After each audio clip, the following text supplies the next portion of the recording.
Okay, so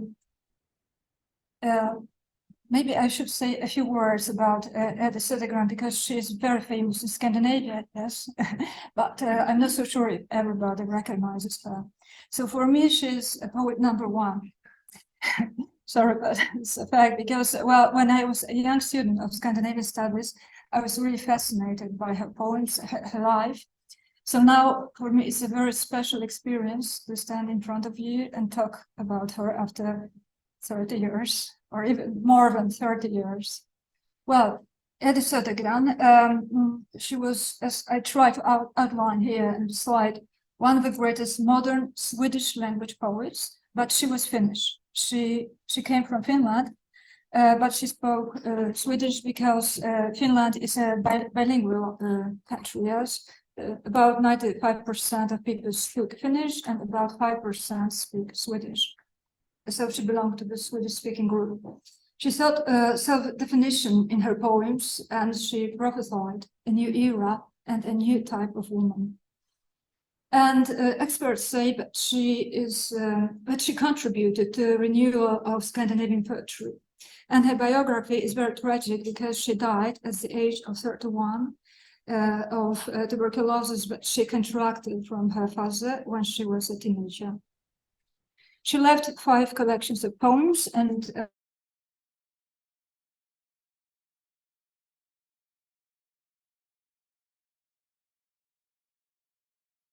this note, and it's of the most famous poem by her, and the collection of her poems too.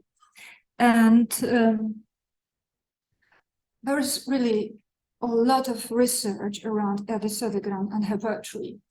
I'm showing here only a few of the examples. There are studies from a biographical perspective with emphasis of her illness, studies from a perspective of influences of modernity.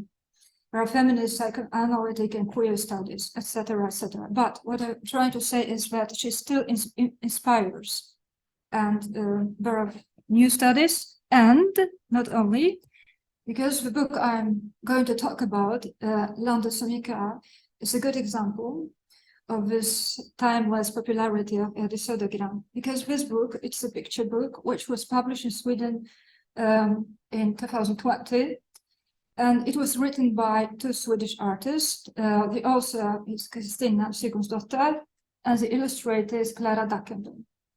And this book consists of 7 full bleed double spreads with images, 18 double spreads consisting of both text and illustrations, and 18 double spreads with text only. So we might ask a question: is it a picture book or is it an illustrated book? Well, it's endless discussion, as we know. So, but anyway, I wanted to say, for me, it's a picture. Okay, why? Because Dackenberg's illustrations are not merely decorative additions, but as I've written here, but significantly contribute to the book's reception and interpretation. What's more, I can say that I'm in favor of a theory that a distinctive feature of picture books is the evocative, metaphoric, and poetic role of images, which may create a mood, metaphorically refer to theme, or poetically depict the essence of a situation. That's why I call this book a picture book. Now, I decided to tell you a few words about the plot because it will be easier to follow my argument afterwards. So the story is about a girl. Her name is Edith, as the poet, and she wakes up one day in a sanatorium.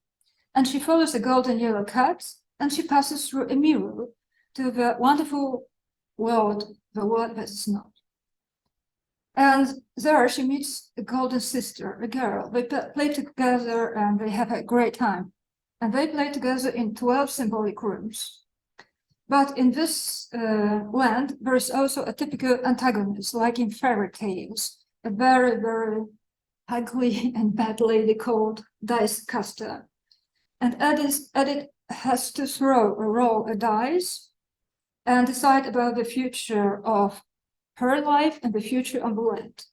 And the dice caster is very evil, and she wanted to cheat the girl. All the sides of the dice were white, and the white color meant that the girl would lose. But when Edith starts thinking about her beloved mother, suddenly the dice turns red, so she wins, and the land that is not is saved, and Edith is saved, and she comes back to her mom, and she leaves the land that is not. So this apparently simple plot is narrated in an intricate interplay of words, images, really very complex, in very complex way. So I wanted to ask the question, who is this book for? Is it a book for children, or maybe not? So I will try to answer this question. So I divided my argument into a few parts. First one is intertextuality. Here we recognize a type of transtextuality, which is called by Jean Genet architextuality, which means that a given text refers to some genre.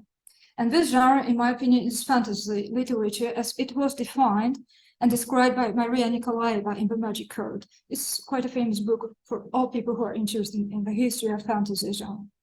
And I developed I used Maria Nikolaeva's theory, and I coined in my research many years ago, 2014, another term, therapeutic fantasy, because I recognize a recurrent pattern of the narrative in Astrid Lindgren's books. It's the primary world, passage to the secondary world, then passage, the protagonist returns to the primary world. And this, in Astrid Lindgren's words, boys, not girls, they suffer from some kind of deficiency of health, happiness, etc. They are transported to the realm of fantasy, secondary world, and then there they have to defeat some kind of evil. They have to win, and then they come back to the primary world very empowered. They can live with much more strength. And here in the story about Edith, we can see something very, very similar. Yes, the girl who is ill, she is transferred to the secondary world, the world that is not, and then she wins over the dice caster. She returns. She may feel healthier, stronger, whatever. Astrid Lindgren used this pattern in many books, but not okay. I gave two examples of the novels, but there are also many short stories, like, for example, in the Land of Twilight. And what is interesting, Astrid Lindgren used another name of this realm, Land of Samika, exactly the title of Södergran's poem. Well, so interestingly, Lindgren was familiar with Södergran's poems, fascinated by them, and collected quotes from them, as it is reported by the new biographer of Astrid Lindgren, Jos Andersen. So, what can we see here? Okay, and Sigmundsdóttir, the author of the picture book I'm analyzing, said in one of the interviews that she was inspired by many texts and many authors, and among others by Astrid Lindgren's most beloved sister. So what can we say? So first we've got Södergran's poems. Astrid Lindgren, she liked them very much. She knew them. She used them in her texts. One of Lindgren's texts, it was Most Beloved Sister, and it was a favorite book of Sigmundsdóttir, and it has inspired her to write a book, biographical book about Edith Södergran. So you can see some of them. Okay, and there are other intertexts from very classic children's literature, like Carols Through the Looking Glass, Hans Christian Andersen's Snow Queen, Tove Jansson's The Dangerous Journey, two picture books, very classic in Scandinavia, and even the Chronicles of Narnia. So there are many intertexts. What's more, there are other references to Edith Södergran's poems, because the language of this picture book is stylized, is very similar to Edith Södergran's poems. And there are some phrases which are taken directly from her poems. Here is again the author of the text. She said in the interview in this magazine, Mera, that she imagined Edith could have fantasized this way while lying in the sanatorium in Numela, and she used her words and her language like a ghostwriter. So we can see explicitly at least three, and to tell the truth, much more than three poems which are present in some way in this picture book, but then that is not like Cat and the Strange Tree. There is quite a long line of text taken directly from a poem, The Reflecting Fountain. It is the climax of the story when Edith is rolling the dice. And then we have this words or phrases like Golden Daughter, Autumn Wanderer, Forest Listener. These are parts of the poem, The Strange Tree. And then we have references to Edith Södergran's real life. She really spent some time in the sanatorium in Numela. She had a very close relation with her mother. They had a villa in Ravila that had 12 rooms, and she loved cats. We have many photographs of her with cats. And what is more, maybe she had even a sister.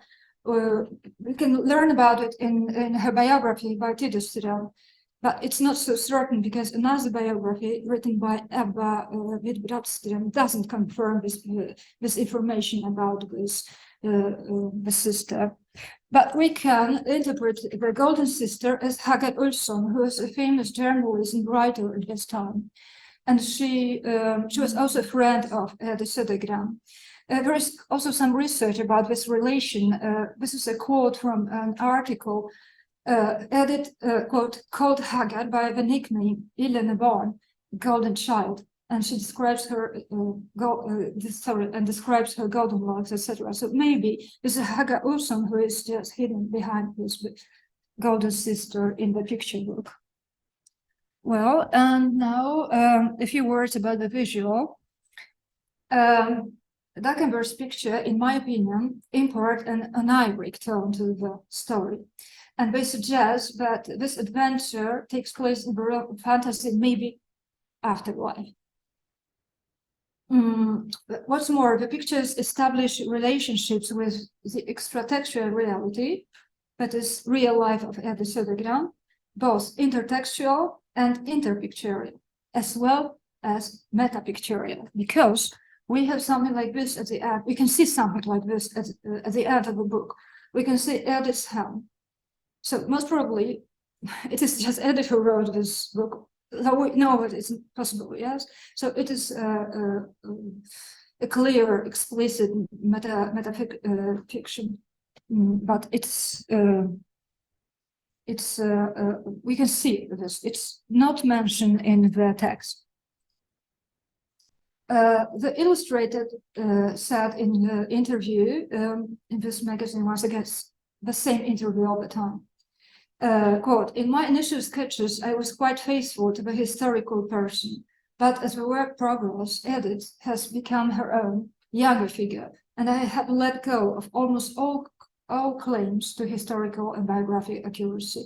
It is the principles of poetry and dreams that apply within the covers of the book. However, there are some visual references to Södergran's real external environments, unquote.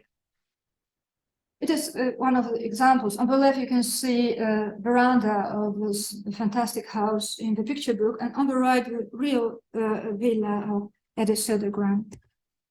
And I wanted to say only a few words about the color palette, because on the left, you can see the primary world, the sanatorium in Numela, and here the colors are quite dark, brown, gray, and on the right, when the girl is in the lab that is not, we can see more and more very bright colors.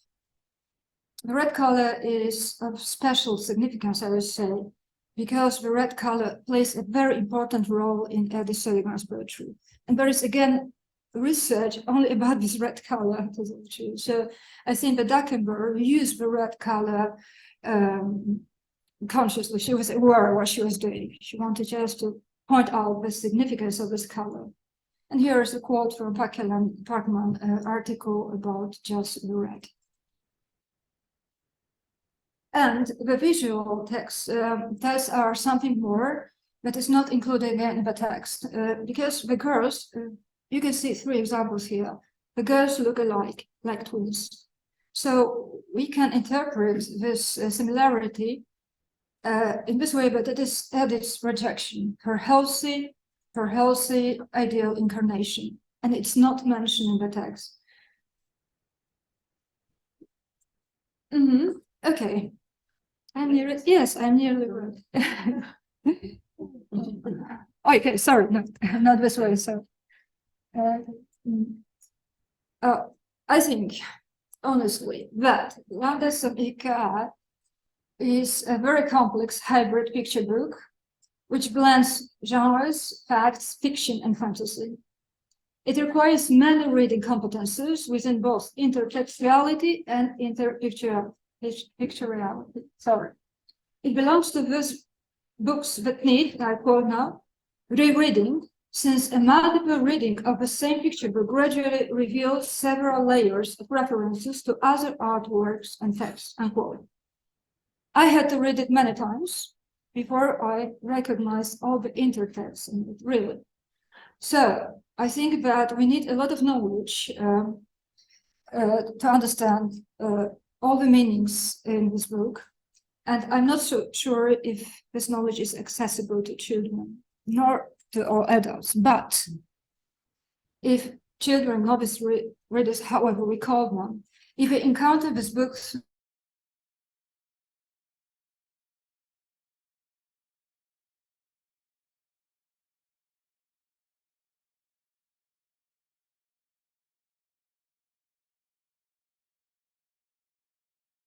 school, wherever. And it is possible just to teach children a lot about a very important, good poet. And I wanted to mention only that there are great lesson materials accessible on internet, in open access, which help us to guide a child through Dymel-Trzebiatowska's poems. And if we decided to support children in this reading, so maybe Sigurd's daughter, so the author's goal might be fulfilled. And here I wanted to quote her words. Trzebiatowska feels extremely current. I believe that there is a yearning for spirituality and nature among young people today. And in that regard, I think Trzebiatowska can be a gateway, a guide to forests and meadows and poetry. Unquote. I do agree, and I wanted to say that I think it is extremely important nowadays when we face climate change so extremely. So to show that this symbiosis between humans and nature is so important, is a vital piece of our mission, let's say, teachers, lecturers, whatever. And I think that Trzebiatowska's poems can be very, very helpful in this respect. Okay, is it 2 minutes to 2 minutes to oh, it has never happened to me before. Thank you. Thank you very much.